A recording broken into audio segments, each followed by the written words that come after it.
I think that most people in the U.S. think of immigrants. I think they think of a Mexican poor immigrant. But in fact, 35% of immigrants in the U.S. now have a BA degree or higher. That's actually like a percentage point higher than all the native-born Americans. I mean, the figures are astounding. This is Where We Land, a podcast bringing together stories of immigration and multicultural identity. I'm Luciana. And I'm Claudia. We're originally from Peru, so we have a pretty good idea of what living between two cultures is like. But we believe that no matter where you come from, immigrating to the U.S. is an experience rich with duality and meaning. Join us as we speak with immigrants from all over the world about their journey and how it shaped who they are today. In this episode, we're bringing you our conversation with Dr. Nancy Foner.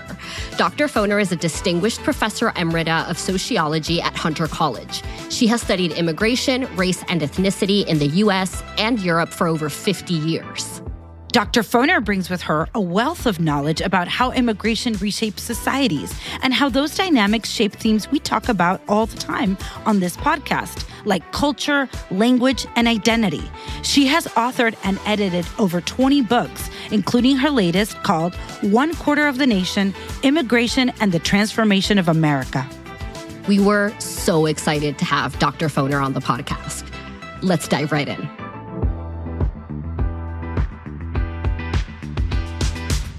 So usually, just to start off, we interview, usually starting by asking, where in the world does your journey start? Well, first of all, I am the grandchild of immigrants. So I have an immigrant background, like so many people in New York City. My grandparents came to the United States in the first decade of the 20th century as immigrants from what was then Russia. One set came from the Ukraine and the other set came from Poland. They were Jewish immigrants. And so my parents were children of immigrants, second generation. I do have an immigrant background. So I grew up as a child of very left-wing parents who were concerned always with issues about race and inequality. My father was an important labor union leader in New York. He was the executive secretary of the Hospital Workers Union. And my father was very involved, a leader really, in the organizing of hospital workers for the first time. And then they extended their organization to outside of New York, and there was a huge strike in Charleston, South Carolina, where my father became very close to Andy Young and Martin Luther King Jr. and his wife Coretta, and my father also had, a long story. He was very involved in the civil rights movement. Okay. And also in labor against the war in Vietnam. And my mother, meanwhile, was a sociologist. She became chair of the department at Rutgers, and, they have a fellowship in her name there now. So I came from an intellectual family. I came from a political family. And I was initially, I should say, I am now a sociologist, but initially I was an anthropologist. My PhD was in anthropology, and my initial research was in rural Jamaica, where I lived for a year and a half, and that's how I started out. I wasn't initially working on migration, but I was really looking at the impact of independence on a small rural community, because Jamaica became independent in 1962. So what was it that did eventually switch your focus into immigration? Well, after I did that project, I went to London and studied Jamaicans in London, and was very aware of the changes that had occurred in their lives, because I had just come from Jamaica, really, right, and spent so much time there, and I could see how race became such a huge issue in London. In a way that it wasn't not an issue in Jamaica, but it was very different. And then a number of years later, not that many years later, I did research in New York on Jamaicans in New York, and at that point, I really made a switch to most of my work on immigration. Yeah. So a lot of like what we're trying to do with this podcast is kind of just show, different stories of immigration, just widen or broaden the meaning of the word immigrant. When people think about immigrants who come to the U.S., they usually picture someone very poor, escaping terrible circumstances, or someone highly qualified who really wants to live in the U.S. In your book, From Ellis Island to JFK, New York's Two Greatest Waves of Immigration, you mention other groups, people that immigrated due to specific events happening in their country. So the middle class in Brazil that were encouraged to immigrate because of inflation, highly skilled workers leaving India because there wasn't enough jobs there.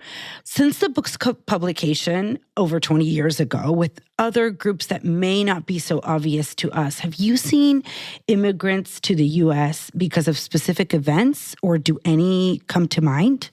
Well, let me just say one thing to start out, okay? Mm-hmm. I think you're right in saying that. I think that most people in the U.S. think of immigrants. I think they think of a Mexican poor immigrant.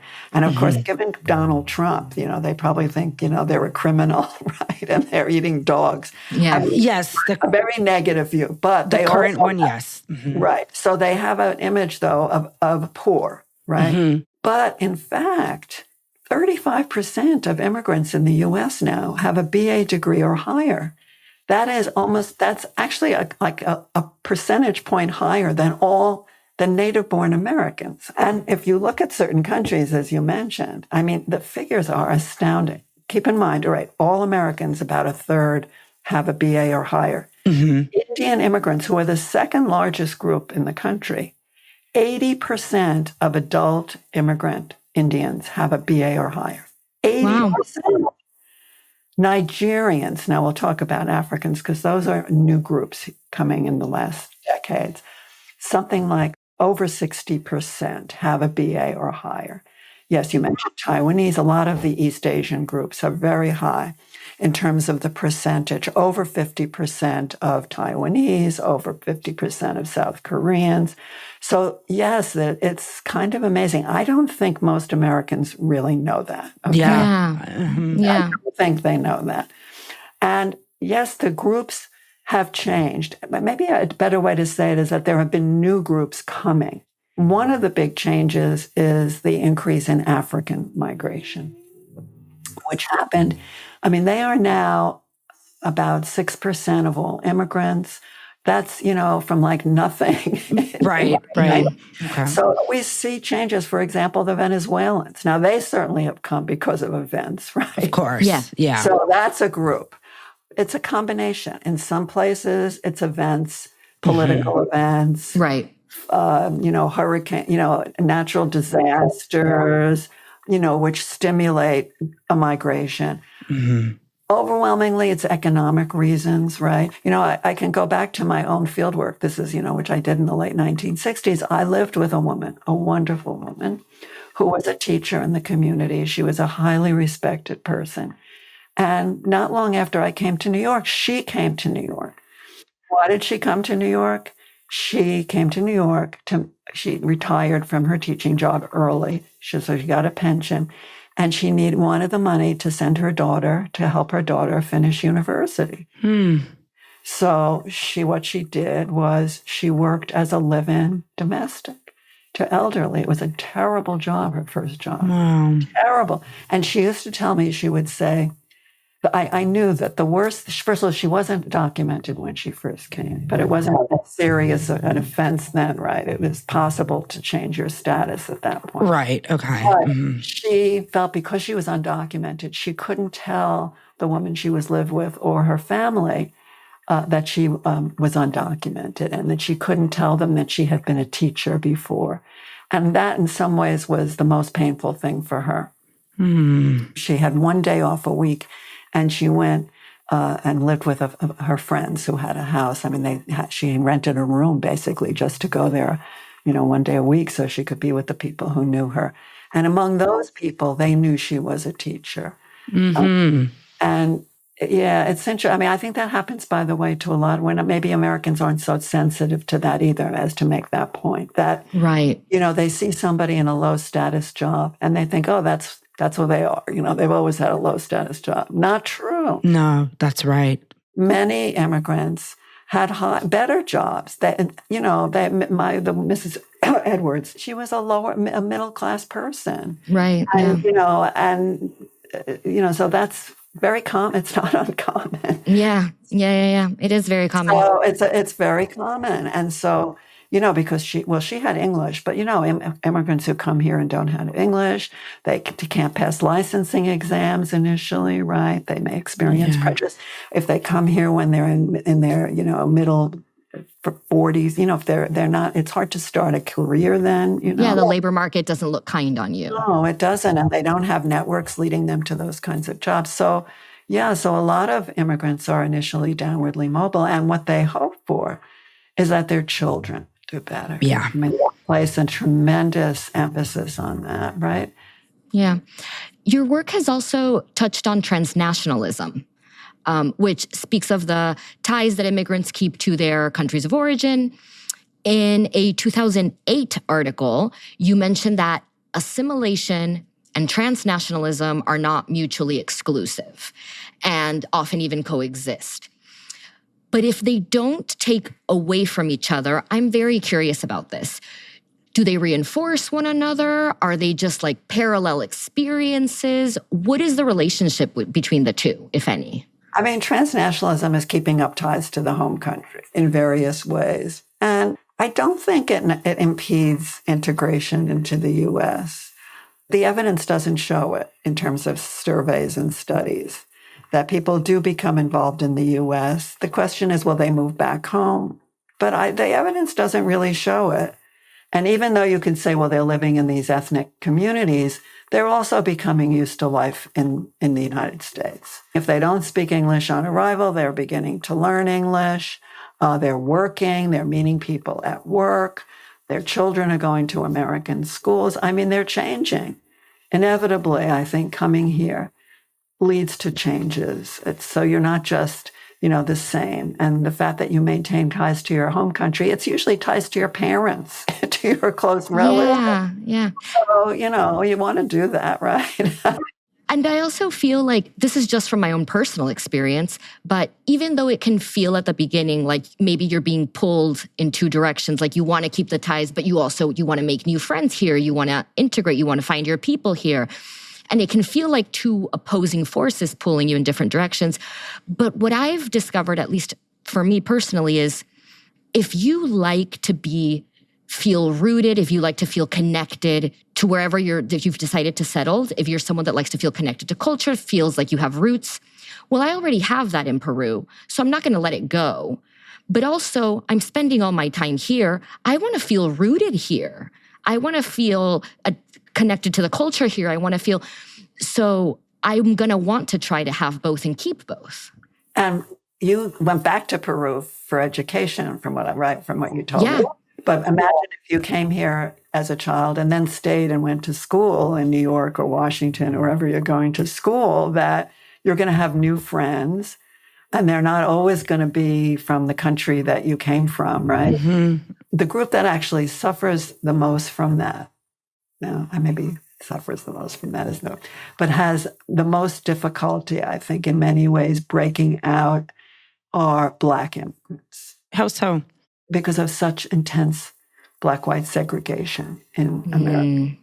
And that they tend to live in neighborhoods that are heavily Black. Now, this is New York. And New York is a very racially segregated city. Black Caribbeans and Africans are probably going to school with not just people from the Caribbean or not just people from their island or not just people from their African country, but they're not so likely to be in school with many white people or even many Hispanics or Asians for that matter. So that race becomes very critical for them in New York. And so their lives do expand, in terms of meeting people from other places. But when we find integrated neighborhoods in New York City, this is largely white, Hispanic, and Asian. Yeah. Blacks have much more trouble moving to those areas. But New York is such a diverse city and has so many immigrants. I mean, what is it? 37% of the New Yorkers are immigrants. Not even, you add on the children of immigrants, it's 50 or 60%. So, Wow. I mean, New York is a very diverse city. And moreover, immigrants in New York come from everywhere. There are really very few New Yorkers who don't have a parent, they're not immigrants, or they don't have a parent, or their parents were immigrants, or their grandparents were immigrants. And really, if you add them all, it's the overwhelming majority, right?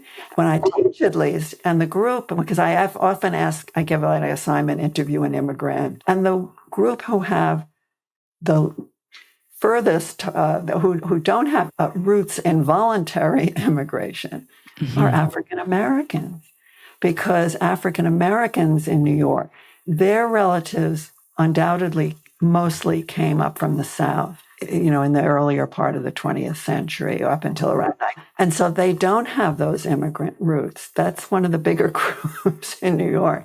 Otherwise, most people in New York are immigrants, or children of immigrants, or grandchildren of immigrants. Well, speaking of children of immigrants and grandchildren of immigrants, you've also posed the question of whether transnational ties can be maintained in successive generations.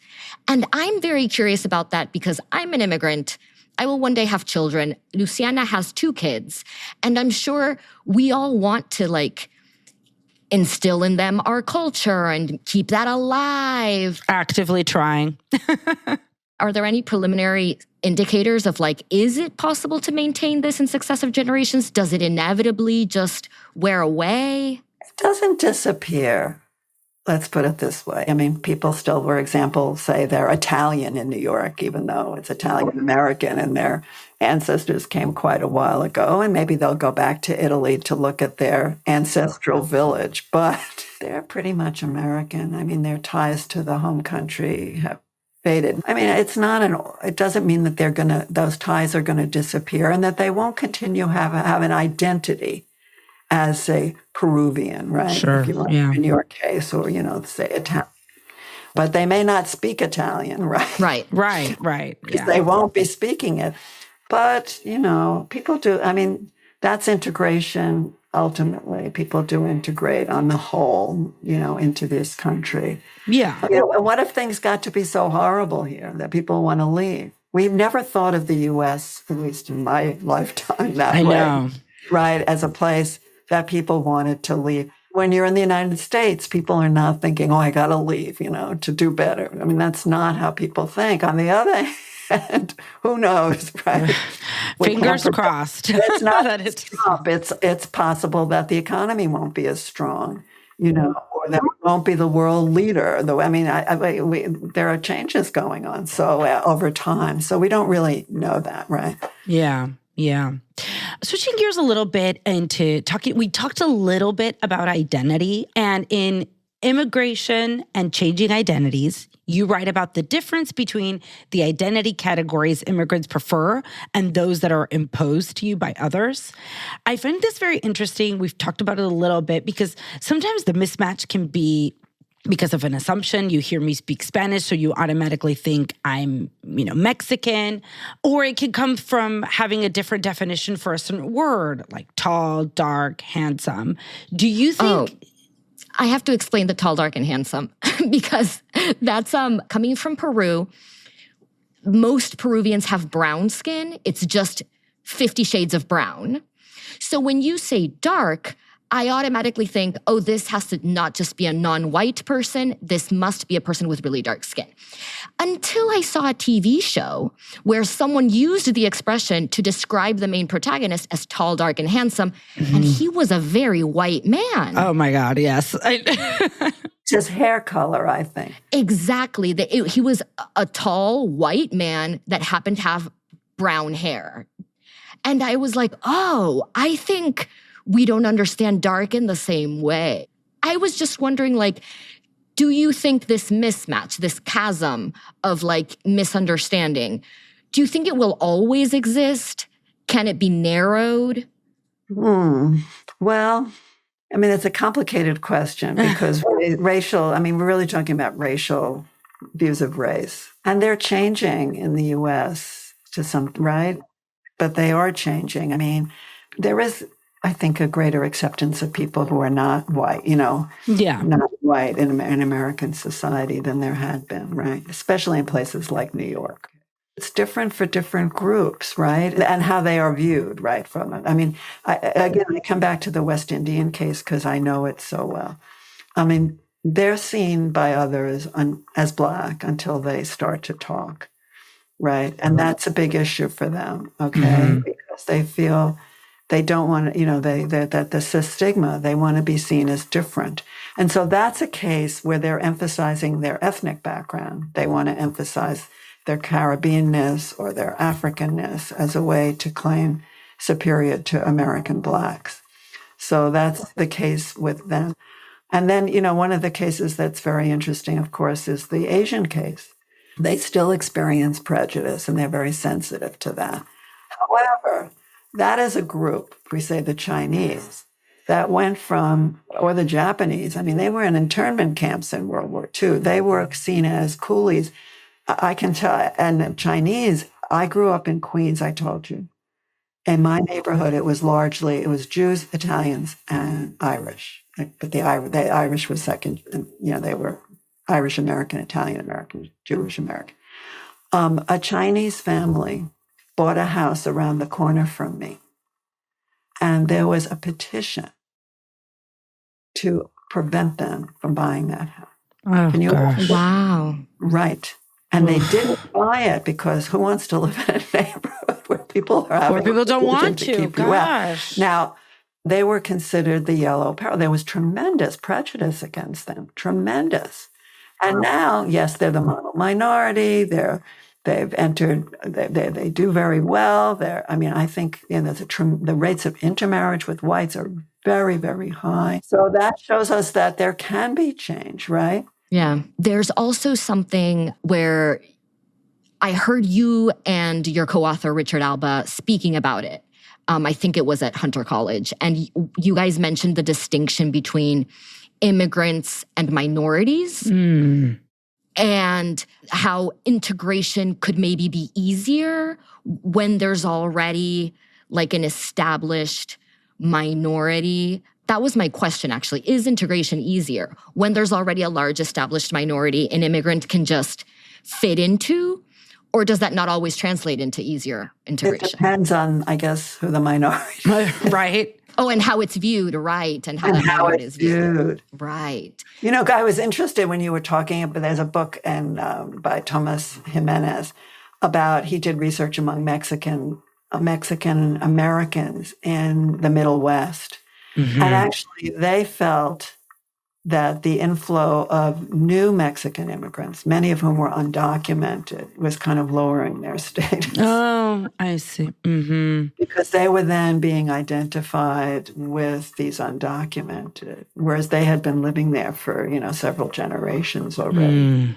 So, it's complicated. And it varies by region and place in the United States. Of course, such a large country. Yeah.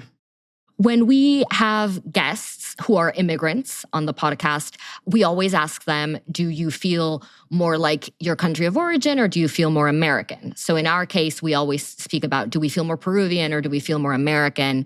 And right now, we feel more Peruvian, but we're aware that it always changes. It's even changed throughout our lives. So having done a lot of work on immigration and identity, what have you observed about that relationship within immigrants? That they feel more American over time? Is it just a matter of time? I think so. I mean, if you come to the U.S. in your 30s or early 40s, you've had a lot of experience in the place from, descending country. You speak the language, you're very comfortable there. And then you come to the U.S. You'll feel more American, right, than you did before. But I think your main identity is probably still heavily from the country that you came from. Yeah. But if you come as a child or, a teenager, you've gone to school here, you've gone to college here, you have all these friends, you've been much more integrated, I think. I mean, Richard Alba has written the famous book on this, Remaking the American Mainstream. And what he argues, and I agree, is that assimilation, or we can call it integration, is a multi-generational process. It's not typically immigrants who become assimilated or fully assimilated. Their children are the ones and their grandchildren. It's a process that happens over the generations. Yeah, it's funny because we've interviewed several immigrants for the show, and everyone has like a different barometer. So maybe I could just end, because you said that you often ask people how they see themselves, right, as American. So I would say I'm American if I was in another country, I mean, if you asked me what my identity was here, and here I am in New York, I wouldn't say American, right? I would not say American. What would you say? So, well, that's what I was thinking, right? Would I say? Okay, so probably, now this is interesting because I'm not at all a religious person. I grew up in a completely secular household. But, we won't go into my opinions on sensitive topics, but I would say I was Jewish. I think that's what I would say at the first thing, because I wouldn't never say that I was Russian. In fact, once my daughter was at a meeting with some friends, and her parents were very old-style white Anglo-Saxon Protestants, really old. And they looked at my daughter and they said, "Oh, you're Russian." And she said, "What?" I mean, she really took offense at that, because she's she's a fourth generation American, but I don't think she would say she was Jewish. I don't know what she would say. I'm going to ask her. But I think if asked, I might say that. Or maybe I would say I was a New Yorker. Right. Both are like just such key identifiers. I hear you on the Jewish as an identity because... I'll say it. I think they often feel that. Yeah. My husband is Jewish, and he says, not religious at all, didn't grow up in a religious household. And he says his key identifier, he's like, I would say I'm Jewish is my... Because, when I was growing up, almost all my parents' friends were Jewish. And when I went, they were... And when I went to high school, the Jewish kids were very separated.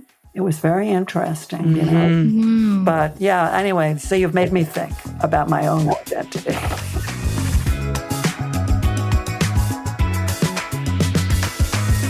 Okay, that conversation was so interesting. Yeah, seriously. How did that land for you? One of the things that really stood out to me was this assumption that immigrants are poor or low-skilled, which I think is how we're often portrayed in the media. But actually, the percentage of college-educated people among immigrants is higher than U.S.-born groups. Like that stat was mind-blowing to me. Like, I obviously knew there were college-educated immigrants among us here in the U.S., but the fact that it was that high, that really was just striking to me. And it really was like, oh, good. Like, one of the reasons why we're doing this podcast is to try to broaden the meaning of the word immigrant, trying to show more, like, just trying to expand what immigrants are. And I feel like that fact just resonates a lot with that. Yeah, it's very telling. It really reshapes the idea of what immigrants in the U.S. are, right? Who they are, why they're here, why they've traveled. Something that also stuck with me was the fact that Dr. Foner had observed that over time, the generations that come after the immigrant don't really keep ties to their home country. So for you and me, if we end up living in the United States the rest of our lives and we have children and grandchildren, it's very likely that our grandchildren or maybe our great-grandchildren won't have much ties to Peru at all. So sad. That part broke my heart. It really did. I was like, really? Like, and she was like, yeah, like we can try, and with our kids, really bring the Peruvian culture and have that very present in our kids' lives. But yeah, just knowing that a few generations down the line that will be gone, most likely, is very sad. Yes, but it's true. Like, when you think about it, you're like, yeah, how much of my great-grandfather's culture do I even know about? For sure. Maybe we only know like little tidbits, and we want to keep on and hang on to those things. But it was kind of devastating personally, because I'm like putting so much time and effort into like, what am I going to pass on to my son? What am I going to pass on to my daughter? Like, what bits, just so much. And it's like, Dr. Foner was like, girl, basically, there's nothing you can do about it. Yeah, but we got to try. It makes total sense, but I think it also, I think the reason it's so sad and a little uncomfortable is I think it's because it like reminds you of your own mortality. Yeah. Like, oh yeah, I think that I can influence what the future generations to come in my life. Like, yeah, right. Like, you're not going to be here. What are you talking about? You think just because you transmitted your culture to your kids, that's enough for you to impact the rest of your lineage? Like, come on. That's right. But not then how it works. do think about these examples of these like old family traditions or things that have been passed on that are kept alive. And it's like, oh, or like, we see that in bigger things like religion or, or food recipes. I don't know. I think like the attempt is good and valid. It is just a little heartbreaking that the fact is that it will likely disappear. Yeah. Harsh facts. I also thought it was very sweet of Dr. Foner to want to answer the question that we usually ask immigrants about their cultural identity. I love like if that they part, feel more like their country of origin or more American. And I thought it was really curious that a born and raised American would find that question thought-provoking, you know? Mm-hmm. She said it made her think about her own identity, which I thought was really interesting. I think maybe just it goes back to that idea of like, well, the melting pot, theory of like where America is this large container that holds all these different cultural identities. So in the US, American isn't enough to describe who you are, because we all are. So I need something more detailed. I need to say I'm Italian American, or I need to say I'm Jewish, African American, or whatever it is. I do think that like, yes, I mean, country of origin is so big, and saying like, I'm American comes with so much, but maybe, nowadays you say, I'm American, it just doesn't feel like it quite totally describes you. And so you have to use more. Like, and I do think that as you're adding more culture, background, different countries of origin, blending things to kids. I thought it was great that she wanted to participate. I thought that was really nice. Yeah, and it begs the question, like maybe we should ask everyone regardless of where they're from. I think we should, because I've been so impressed with just like the variety of answers, the different types of way to interpret that question. I think we should continue on asking. That's it from us. Subscribe so you don't miss the next episode, and check us out on Instagram at Where We Land Pod. Hasta la vista, babies. Ciao, ciao. At Where We Land, we know some immigrant experiences are harder than others, especially for those in the margins of our current legal system. If you would like to help, we encourage you to support organizations that provide services for immigrants and champion their rights. You can find a list of organizations in the show notes. Thank you all for listening. Until next time.